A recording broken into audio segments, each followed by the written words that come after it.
Hello guys, welcome back to Ride Restored. As you can see, I've had a shave. So today we're gonna jump on the Yamaha Thundercat 600R. I'm gonna change the clutch cable and the accelerator and return cable on this bike. We're gonna do it step by step. Obviously, I know I can record so much, you see, by doing it myself. Obviously, taking the parts off. So I'm gonna record it beforehand and do that. So here at Ride Restored, the motto is: we keep the base flowing, the bodywork glowing, and the engine's going, guys. Right? I'll get the bike out, and then we'll come back to you. So as you can see, guys, we've just got the bike out, and I've got another table here, which I've got all my gear laid out. So I always have some blue roll. So I've got it in the tent there, as you can see, like for obviously wiping grease, excess grease, stuff like that, wiping your hands, whatever. Always wear gloves, because loads of grease or petrol or fuel or anything, oil can be definitely damage your hands. I've got a tray to put the bolts in. That's the tyre bell from last time. I need to find the other. There's a certain specific tool to take the carb boots screws out. So obviously I've got a new gimbal which I'm currently using now.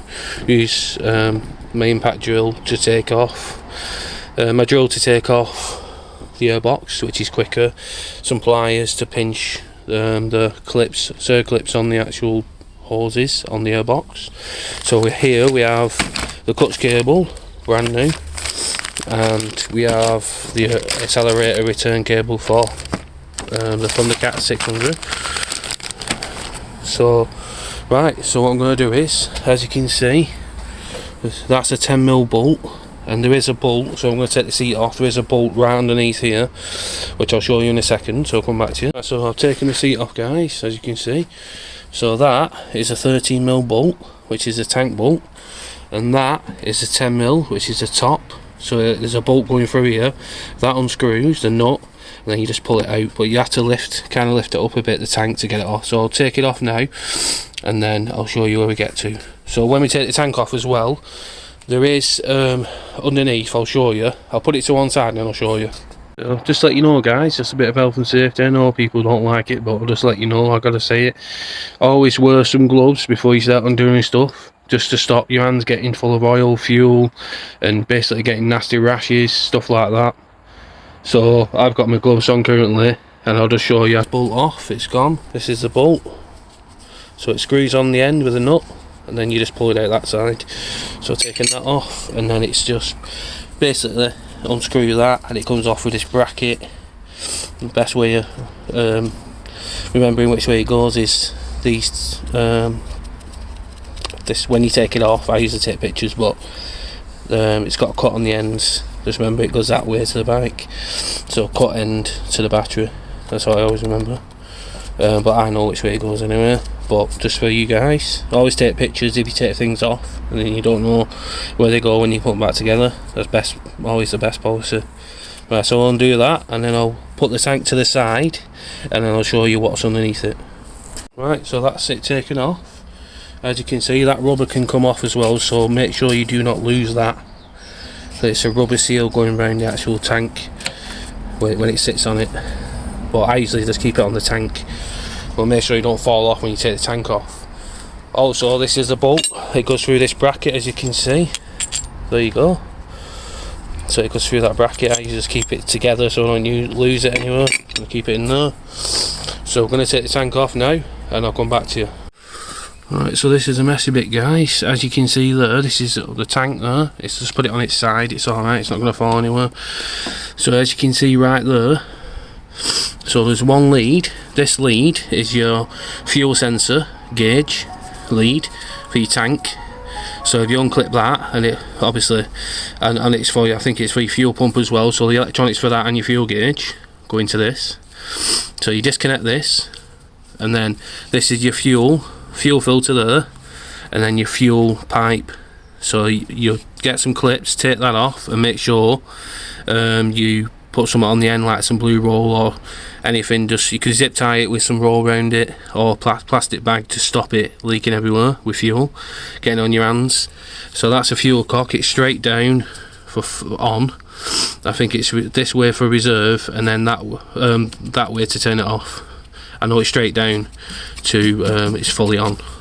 So what you need to do is, before you do any of that, to stop fuel, like all your fuel coming out your tank, is you need to turn this like this. Turn it to the left, all the way. That's turned off. So I think it's the other way for the reserve, but I know it's definitely that way for turn it off. That's completely off. That's on. So I'm gonna take that hose off, unclip this, take that off, and then we'll come back to you once I've plugged it and take the tank off the bike. Make sure I put it a certain way. I'll show you when I do it. So we're back, guys. So I've disconnected that wire. As you can see, the hose that's come off it right there, off the fuel filter to the tank, so the fuel hose, I've just wrapped some like blue roll paper around it. And also the tank though, so for the tank, what I like to do is get a zip tie and then just wrap it round and zip tie it to the tank so it doesn't leak everywhere. And when I put it down, or you can put it down on, I'm just going to put it on the chair that I have, and I set it a certain way, like so basically that way on the actual chair, so the tank's at the top of the chair and that's at the bottom of the chair, so you can understand it keeps it level and it doesn't piss out everywhere. You have it upside down, may come out the top. So yeah, right, I'll come back to you guys once I've done that and I can show you. Oh, we're back, guys.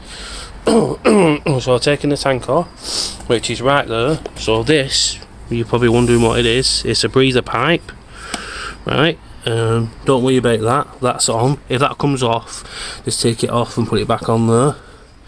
As you can see, I zip tied the end up, and that's a fuel sensor, fuel pump, electrics. Make sure that fuel cock is turned this way, obviously, like you see, so it's shut off. But I always like to put it that way so it's not leaking fuel.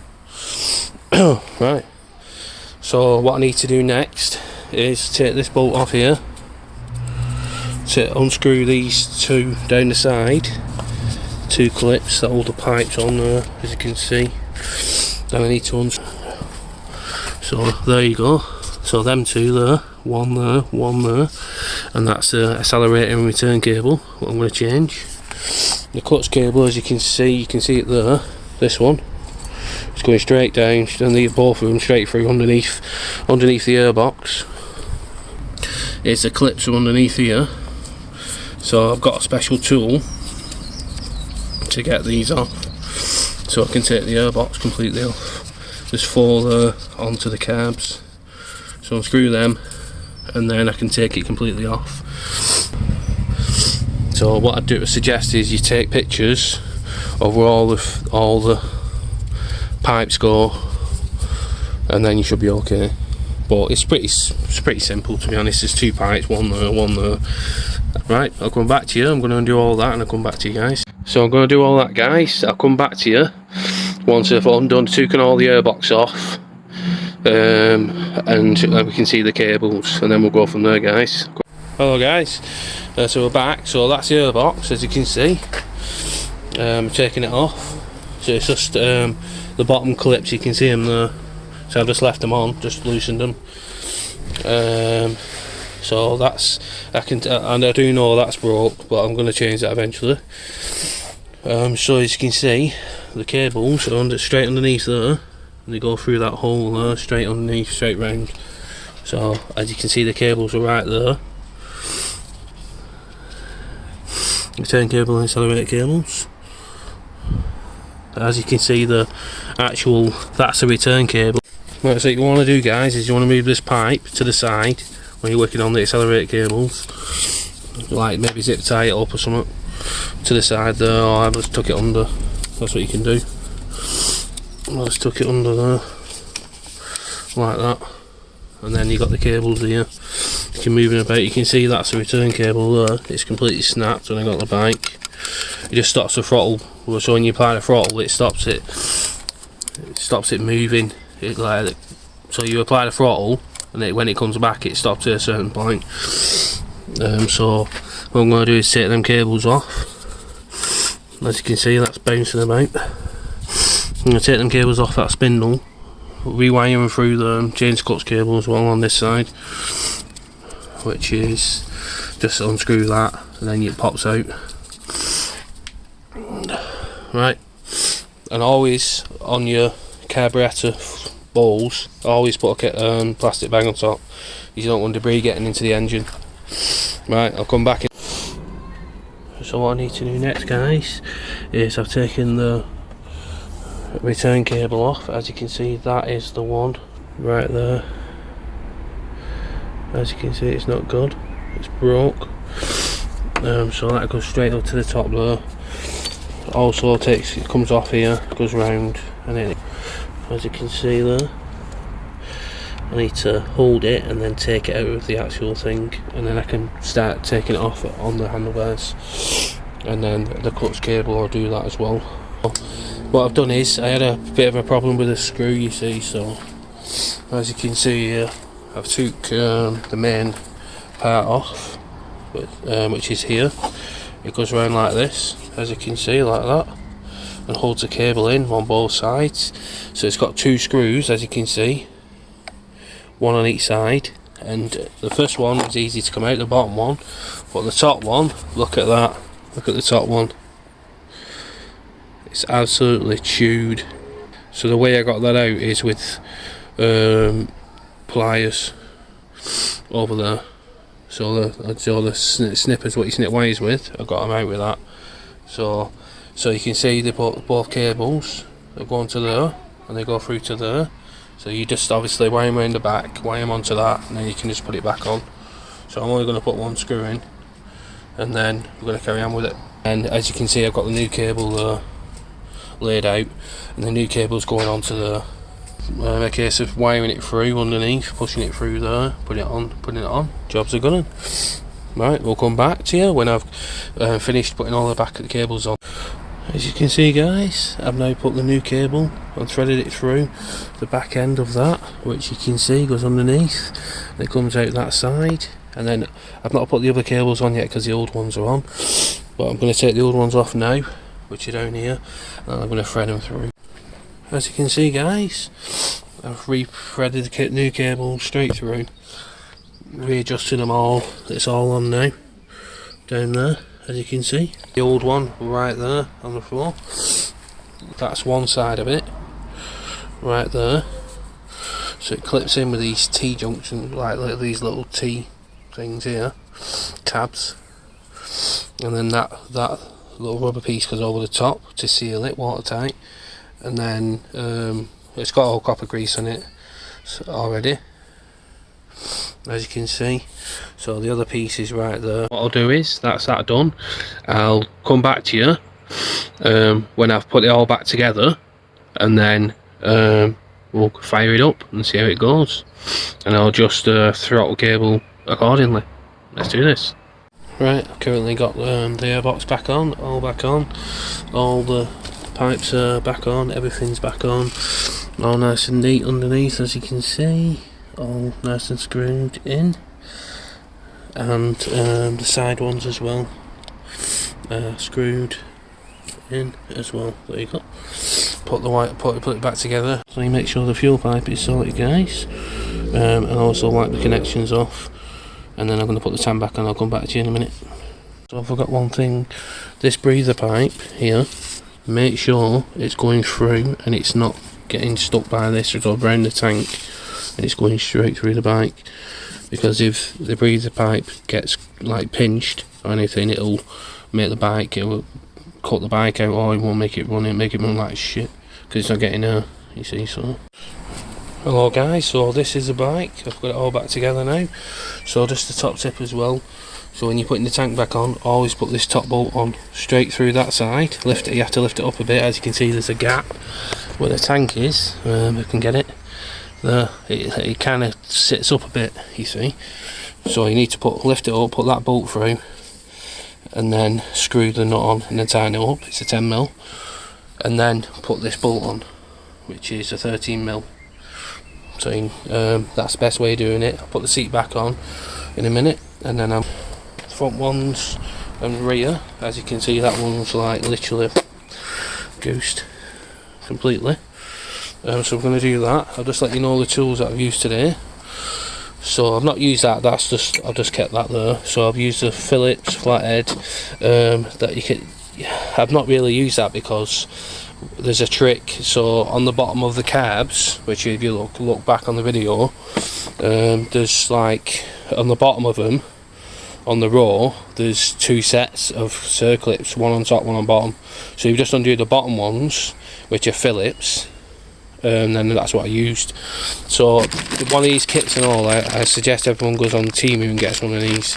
So you get all that, yeah, in that, and it's basically you get that it's a power drill. Use it as a drill, use it as sockets, Phillips, Flathead, all that stuff. And it was only 13 quid for all that. And I use the pliers, stuff like that for getting the wires back in, hammer for getting that awkward screw out which I put back on, but I've only put it tight enough just to hold it, which I'll show you now. As you can see at the top there, guys, there, well, you can see it there better actually. Bottom screw's alright, top screw is completely utterly mangled. I'll have to get another screw for it. And we're going to sort this out at some point. Like I said on the last one, I'm going to get some masking tape here, and then I'm just going to get the colour code, or whatever is red.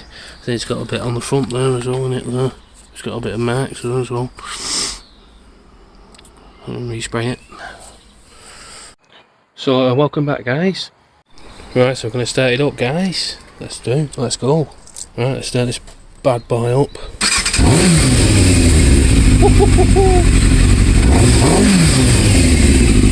Big throttle cable, 2 clutch cable. Oh yeah. So I've currently still got 6 subscribers. So I've done 6 revs.